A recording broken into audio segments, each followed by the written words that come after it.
Hello everyone, and welcome to our course on using Edmodo with our students for a safe journey into social media without some of the risks of actually partaking in Facebook or Twitter, all right?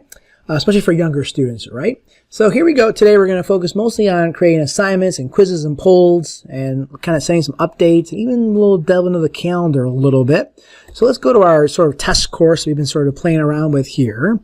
And what you're going to see is you go to that posting spot, you have this area for an assignment. This is kind of easy. We can just give it an assignment, test assignment. We can give it a due date, which is really kind of nice, and we can give it a time. We can lock this assignment after it's due, meaning people cannot actually access it, and we can add to the gradebook. And what we can do is we can also load an assignment. So I can search for other assignments that I have created, and I can sort of, say, okay, I've done a puzzle assignment a few years ago. Look at it. I just clicked it. It put all the directions on there already, and I'm already good to go. So if you made assignments in years past or semesters past or quarters past, you can certainly do that. You can choose who will see the assignment. And again, if you have multiple courses, you can also type in the other courses here as well. So you can do it all at one moment. Say if you have multiple sections of the same course. Okay. And again, you can attach files, directions, right? From a library, from your Google Drive. Again, you can send this later, and this is basically creating an assignment drop, okay? So we'll just kind of send this out, all right, right there. And now in our feed, we have this assignment. So again, like I mentioned before, as you build your feed, so I can just do a quick little post, right? Test post. Let me just post something really quick. Boom. So now you have this building from the bottom up, right? So the one I posted first is at the bottom, and then that little other post comes up to the top, right?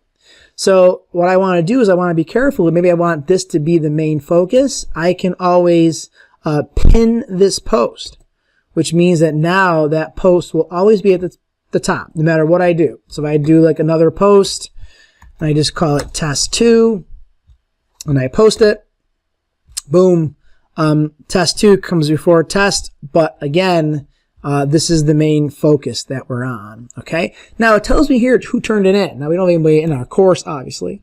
But if I go to this little button, now I can grade their submissions here, okay? So this is from the test course.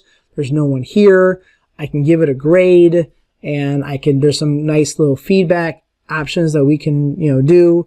Like, marking on the student work and so forth. So as you get into that, you can sort of play around with that. And it tells you who turned in the assignment, who didn't turn in the assignment. And it's kind of a nice way to keep track of your assignments on Edmodo, excuse me. This was an Edpuzzle assignment. All right. So let me go back to my course. Okay, which is fine. And go back to our posting section. You also have this really nice, really easy to navigate quiz. So I can create a quiz, or I can load a quiz from a collection. So again, if I was in my library, and I open this in a new tab, I will. Remember, in my library, I can already start creating content that I can be using later with other courses, right? So again, once this loads up, I can hit new, right? And I can do a new quiz. So I can create a quiz here, right? And I can give it a name, go like Canisius test course, right? And I can have multiple choice, true, false, short answer, fill in the blank, or matching, okay? I can load a question from other banks, okay, from other quizzes, if I already had that. I can add the question, all right? So here is the question editor, right, which I can attach a link, and then I can attach all my responses, okay? Now, I can randomize the question. I can show the results. I can give a description about the quiz, like a direction sheet, okay? And I can even publish it to like a spotlight, all right? I could drop and drag. I can reorder questions, and I can add more questions here as well. I don't know. What is your favorite? This is more of a poll, I guess, but I'm just trying to make this a little bit quickly here. What's your favorite season? Summer, winter. All right, I can add another response.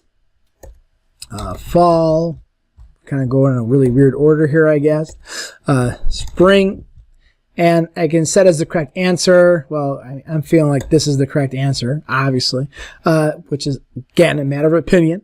And I can put a time limit on this, okay?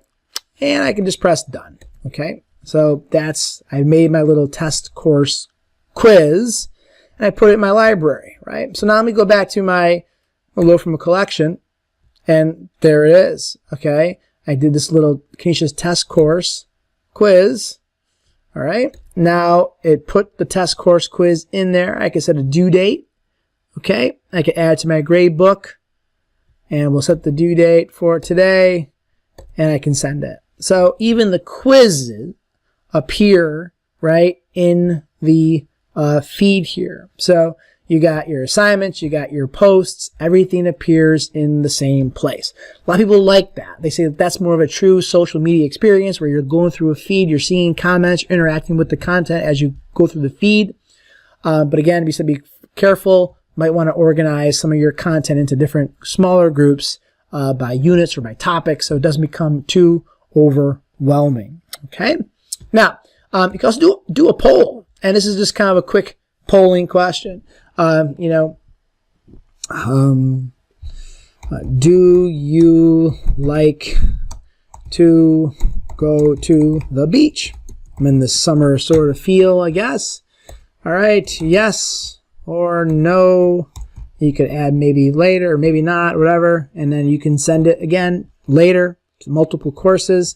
And this is more of a live poll that people will see, and you'll see the votes, and you can refresh it as people answer it. Okay, so kind of some nice features, great discussion starters, great way for students to interact about different content. They see polls on Facebook, they see polls on Twitter. You can kind of mimic that sort of experience. I think in a nice way here, and much better than other sort of tools are out there, like Schoology, that this really does look like Facebook or a Twitter feed. But again, there are some disadvantages to that in terms of organizing your course content. Okay. Again, in terms of updating people in your course, the only way really to do that is to send them a note, say like, homework, right? Due tomorrow. Can't type. Sorry. I don't know what's wrong with me. There we go. All right. And again, who are you going to send that to? You could type the name of a group. You could type the name. I could type in the intro group. Remember, because we have that intro group. And when you have a group, it also might send it just to the parents. Okay. I can send it to a particular student. I don't know if I have any students that I can really use right now. Mike or somewhere, or John, if I have anybody enrolled in this course, I can send it to them individually, or certainly the whole class. And I can set up a date and time to send that post. Maybe you're during the day, you want to send this out when they're at home to remind them. You can set it up for later in the afternoon, and then they'll be able to actually see that. So that's kind of a nice thing. Okay. So I think that's super useful. Okay. So let's kind of get out of there. All right. Now, there's your apps. It's kind of the main apps you're using. And there is this sort of calendar app over here that you're going to see today. We already made some posts, right? And it's showing you when this is due. So again, you can actually add content, right? You can create an event. You can create a task right within the calendar as well. An event really might not be, I think it's really in terms of a grading, but if you create a task, you could add a description to the task as well. So that's kind of a nice way to kind of organize the calendar. So you can certainly do that and plan bi-weekly or bi-monthly. You can export it, you can print it, all right, which is really nice. Okay, so hope this was really helpful in terms of bringing together different aspects of Edmodo to create a learning environment, certainly, but to also mimic some of the positive aspects of being online and socializing online in a safe environment. Well, thank you so much for watching, and have a great day.